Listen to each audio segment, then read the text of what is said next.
are listening to the most comprehensive paranormal archive on the internet.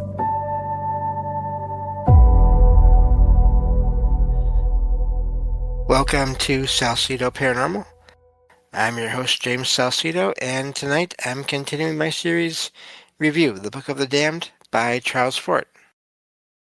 As always, you can find all episodes of the show, along with links to social media, ways to support the show, and friends of the show, including Jen, the Arcane Observer, who is the co-host of this show and has her own channel as well at the website, and that is salsidoparanormal.com.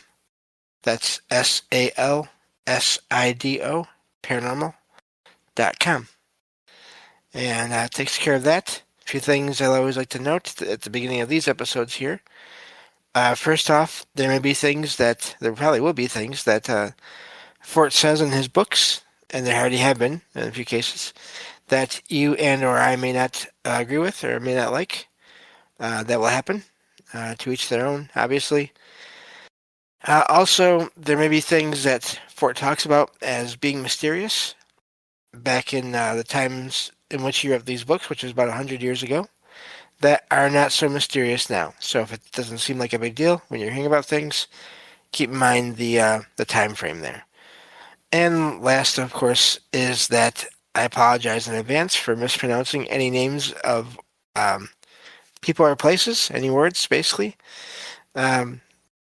It's not always easy to do when all the words are not even in English. So, and I think that takes care of everything. So let me get to the material again here.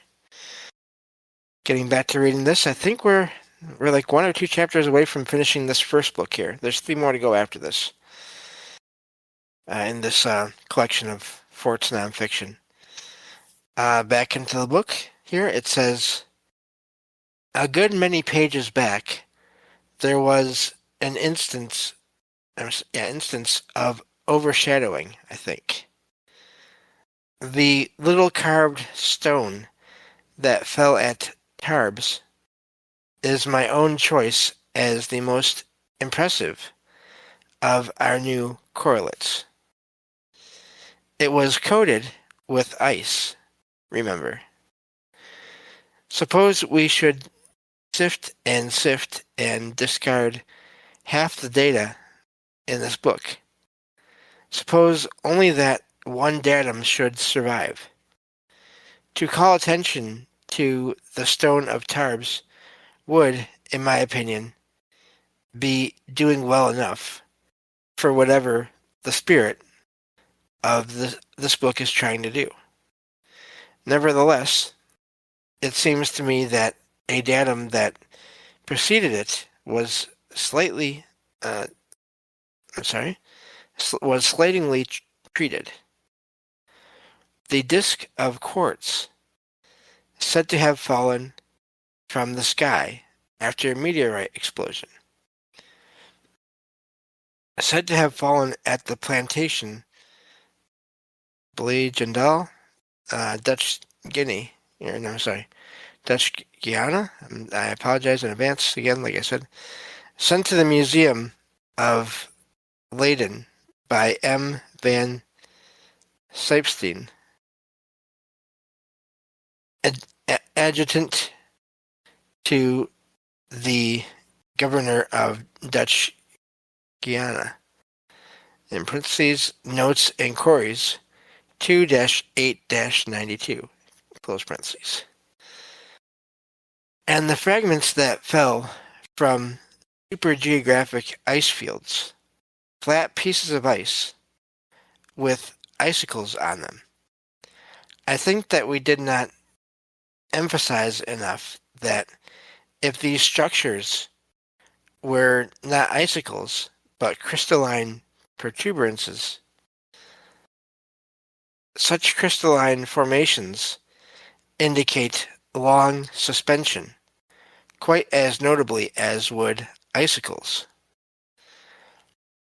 In the Popular Science News 24-34, it is said that in 1869, near Tiflis, fell large hailstones with long protuberances, in quotation marks here.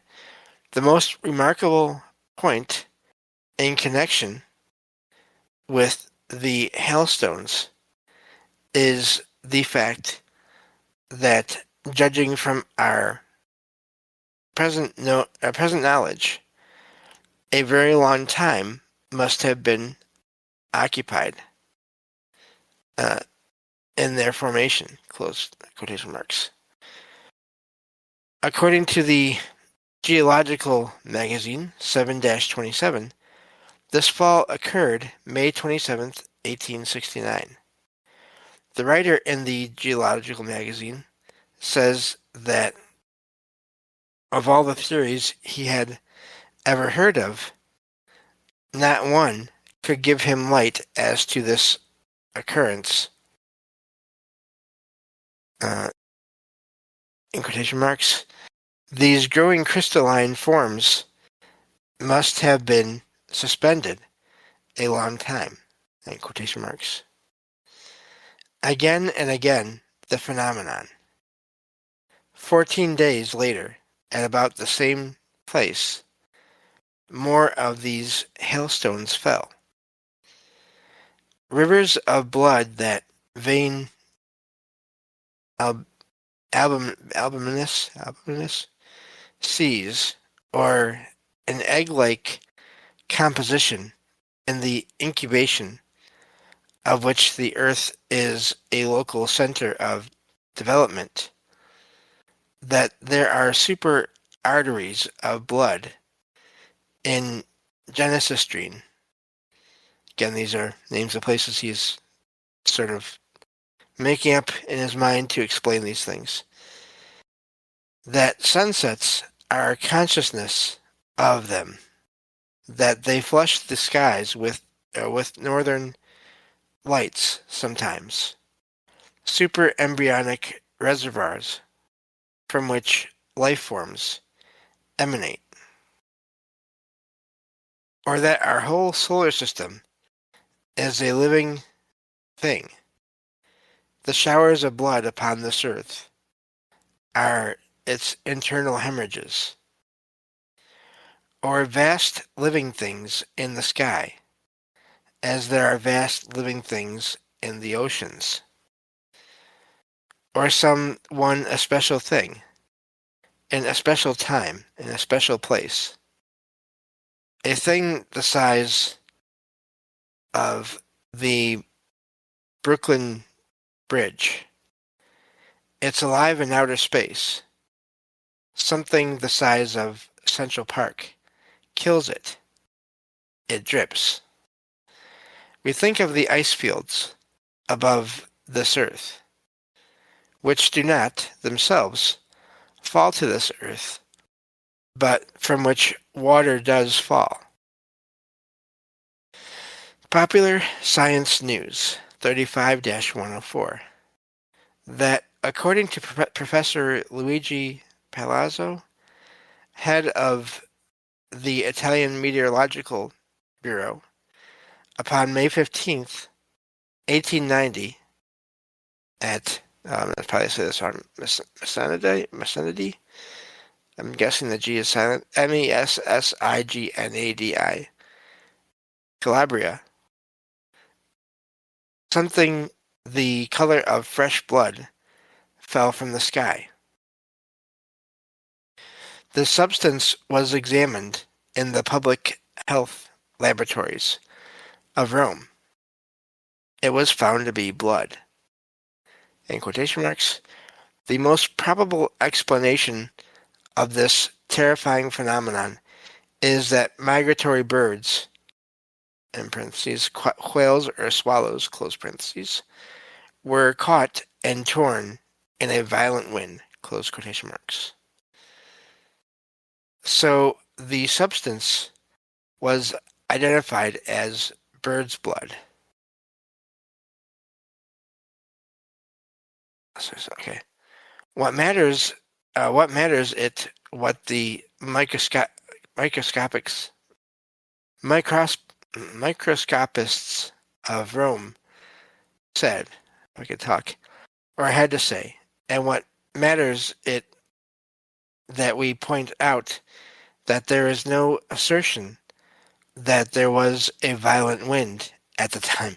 He comes back to this all the time. I love it how people say throughout time, well, there must have been a storm that caused all these objects to be destroyed and then fall. And then there's no storms anywhere in the area. Anyway, and that such a substance would be almost infinitely dispersed in a violent wind, that no bird was said to have fallen from the sky, or said to have been seen in the sky, that not a feather of a bird is said to have been seen. This one datum, the fall of blood from the sky. But later, in the same place, blood again fell from the sky. And we are on chapter 28 now. Notes and queries 7-8-508. A correspondent who had been to Devonshire writes for information as to a story that he had heard there of an occurrence of about 35 years before the date of writing, of snow upon the ground, of all South Devonshire waking up one morning to find such tracks in the snow as had never before been heard of. In quotation marks, clawed footmarks, or close quotations, or in quotations again, an unclassifiable form, close quotation marks, alternating at huge but regular intervals with what seemed to be the impression of the point of a stick. But the scattering of the prints, amazing expanse of territory covered, obstacles such as hedges, walls, houses, seemingly surmounted. Intense excitement that the track had been followed by huntsmen and hounds until they had come to a forest, from which the hounds had retreated, baying and terrified, so that no one had dared to enter the forest. That's fascinating. So he's almost talking creatures or cryptids there. Notes and queries 7-9-18. Whole occurrence well remembered by correspondent. A badger had left marks in the snow. This was determined, and the excitement had, in quotation marks, dropped to a dead calm in a single day. So they're saying a badger did it, even though everyone was freaked out at first. I guess I can see, I don't know. It's odd, because at first it seems like people are describing these things as, this is anomalous, we can't figure out what this is. And then explanation of a badger is given, and then everything calms down. I just wonder, I don't know, it seems odd. But then again, I'm into this stuff, so who knows. I have my own biases, as they say. To the book, Notes and Queries, 7-9-70. Also, just real quick, the fact that the hounds would not go to the forest is kind of makes me wonder. You would think they would still go in there if it was just a badger. Anyway, that for years a correspondent had a tracing of the prints, which his mother had taken from those in the snow in her garden in Exmouth, I'm guessing it's Exmouth, that they were hoof-like marks, but had been made by a biped, as in 2 feet. That's fascinating. Again, creatures, cryptids. Notes and Queries 7-9-253. Well remembered by another correspondent who writes of the excitement and consternation of, quotation marks here, some classes. He says that a kangaroo had escaped from a menagerie. In quotation marks, the footprints being so peculiar and far apart gave rise to a to a scare that the devil was loose. We have and then quotation marks there. We have had a story, and now we shall tell it over over from contemporaneous sources. We have had the later accounts first very largely for an impression of the correlating effect that time brings about by addition, disregard, and distortion. For instance, the, in quotation marks, dead calm in a single day, close quotation marks. If I had found that the excitement did die out rather soon, I'd incline to accept that nothing extraordinary had occurred. I found that the excitement had continued for weeks. Okay, so you have different sources saying different things here about that. I recognize this as a well-adapted thing to say, to divert attention from a discorrelate. All phenomena are explained in the terms of the dominant of their era. This is why we give up trying really to explain and content ourselves with expressing. Devils that might print marks in snow are correlates to the third dominant back from this era. So it was an adjustment by 19th century correlates or human tropisms to say that the marks in the snow were clawed. Hoof-like marks are not only horsey, but devilish. It had to be said in the 19th century that those prints showed claw marks. We shall see that this was stated by Professor Owen, one of the greatest biologists of his day, except that Darwin didn't think so. But I shall give reference to two representations of them that can be seen in the New York Public Library. In neither representation is there the faintest suggestion of a claw mark. Okay. There never has been a Professor Owen who has explained. He has correlated.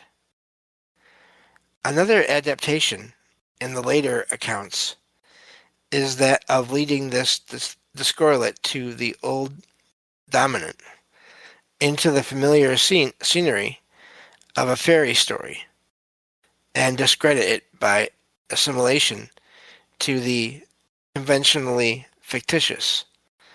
So the idea of the baying, terrified hounds and forest-like enchanted forests which no one dared to enter.